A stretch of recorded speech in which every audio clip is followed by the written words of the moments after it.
തമിഴ്നാട് രാഷ്ട്രീയത്തെ ചൂടുപിടിപ്പിച്ചുകൊണ്ട് നടി തൃഷയെ പരാമർശിച്ച വിവാദ പ്രസംഗം ഇപ്പോൾ ആളിക്കത്തുകയാണ്. ദ്വയാർത്ഥ പ്രയോഗം നടത്തിയെന്ന പരാതിയിൽ ഇപ്പോൾ പ്രതിപക്ഷ നേതാവ് ഉദയനിധി സ്റ്റാലിനെ അറസ്റ്റ് ചെയ്യുകയും ഈ വിഷയത്തിൽ പോലീസ് നടപടി ആരംഭിച്ചതോടുകൂടി തന്നെ സംസ്ഥാനത്ത് രാഷ്ട്രീയ സംഘർഷം ശക്തമാവുകയാണ്. പരാതിയുടെ അടിസ്ഥാനത്തിൽ കേസ് രജിസ്റ്റർ ചെയ്ത പോലീസ് ഉദയനിധിയെ ചെന്നൈയിലെ നീലങ്കരിയിലെ വസതിയിൽ നിന്ന് കസ്റ്റഡി എടുക്കുകയാണ് ചെയ്തത്. തുടർന്ന് പോലീസ് വാഹനത്തിൽ കൊണ്ടുപോകുന്നതിനിടയിൽ ഇപ്പോൾ ഹൈക്കോടതിയോട് ഒരു ഇടക്കാല ഇടപെടൽ ഉണ്ടായിരിക്കുകയാണ്.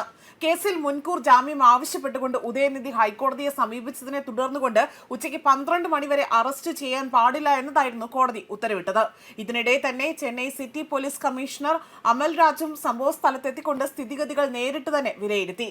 മറുവശത്ത് ടിവികെ പ്രവർത്തകർ പ്രതിഷേധവുമായി തന്നെ രംഗത്തെത്തിയതോടുകൂടി തന്നെ പ്രദേശത്ത് സുരക്ഷ ശക്തമാക്കിയിരിക്കുകയാണ്. ചെന്നൈയിലെ വസതിയിൽ നിന്നും കസ്റ്റഡിയിലെടുത്ത ഉദയനിധി സ്റ്റാലിനെ അവിടെ തഞ്ചാവൂരിൽ എത്തിച്ചുകൊണ്ട് ചോദ്യം ചെയ്യാൻ പോലീസ് നീക്കം നടത്തുകയാണ് ചെയ്തിരിക്കുന്നത്. അറസ്റ്റ് പാടില്ല എന്ന് കോടതി വിധി വന്ന് ഇത് നിലനിൽക്കെ തന്നെയാണ് ഇത്തരത്തിലൊരു നീക്കം ഇവിടെ നടക്കുന്നത്. കാവേരി നദീജല തർക്കവുമായി ബന്ധപ്പെട്ട പ്രതിഷേധ പരിപാടിക്കിടയിലാണ് വിവാദത്തിന് വഴിവെച്ച സംഭവം ഉണ്ടായിരിക്കുന്നത്. തമിഴ്നാട് സർക്കാർ കാവേരി വിഷയത്തിൽ പരാജയപ്പെട്ടുവെന്നും ജനങ്ങളുടെ പ്രശ്നങ്ങൾ പരിഹരിക്കുന്നതിനേക്കാൾ രാഷ്ട്രീയ പകപോക്കലിലാണ് സർക്കാരിന്റെ ശ്രദ്ധ എന്നതായിരുന്നു ഉദയനിധി ആരോപണം ഉന്നയിച്ചത്. പ്രസംഗത്തിനിടെ തന്നെ വേദിക്ക് താഴെയുണ്ടായിരുന്ന ചില പ്രവർത്തകർ നടി തൃഷയുടെ പേര് വിളിച്ചു പറയുകയാണ് ഉണ്ടായത്. തുടർന്ന് ഉദയനിധി നടത്തിയ പ്രതികരണവും അതിലെ ദ്വയാർത്ഥ പരാമർശവുമാണ് ഇപ്പോൾ വലിയ വിവാദത്തിന് വഴിമാറിയിരിക്കുന്നത്.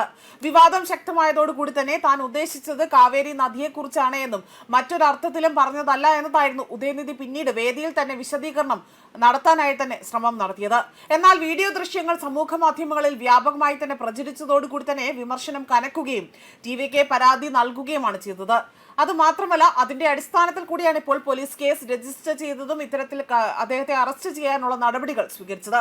ഈ സംഭവത്തെ പ്രതിപക്ഷം സ്ത്രീകളെ അപമാനിക്കുന്ന രാഷ്ട്രീയ സംസ്കാരത്തിന്റെ ഉദാഹരണമാണ് എന്നതാണ് വിശേഷിപ്പിച്ചിരിക്കുന്നത്. മറുവശത്ത് ഈ ഒരു രീതി അല്ലെങ്കിൽ ഇത് രാഷ്ട്രീയമായി തന്നെ വളച്ചൊടിച്ച കേസാണ് എന്നും പ്രസംഗം ആ ഒരു സന്ദർഭത്തിൽ നിന്ന് അടർത്തി മാറ്റിയാണ് വിവാദമാക്കിയതെന്നും DMK നേതാക്കൾ വാദിക്കുന്നുണ്ട്. ഹൈക്കോടതിയുടെ ഇടക്കാല ഉത്തരവോടുകൂടി തന്നെ താൽക്കാലിക ആശ്വാസം ലഭിച്ചെങ്കിൽ പോലും കേസിന്റെ തുടർ നടപടികളും കോടതിയുടെ അന്തിമ നിലപാടും അവിടെ തമിഴ്നാട്ടിലെ രാഷ്ട്രീയ ചർച്ചകളെ കൂടുതൽ ചൂടുപിടിപ്പിക്കുമെന്നത് തന്നെയാണ് വിലയിരുത്തപ്പെടുന്നത്. തിരഞ്ഞെടുപ്പ് രാഷ്ട്രീയവും സിനിമാ ലോകവും വീണ്ടും ഒരേ വേദിയിൽ ഏറ്റുമുട്ടുന്ന ഒരു സാഹചര്യമാണ് ഇപ്പോൾ രൂപപ്പെട്ടിരിക്കുന്നത് എന്നതാണ് ഇവിടെ കണക്കാക്കാൻ സാധിക്കുന്നതും. ന്യൂസ് ഡെസ്ക് കർമ്മ ന്യൂസ്.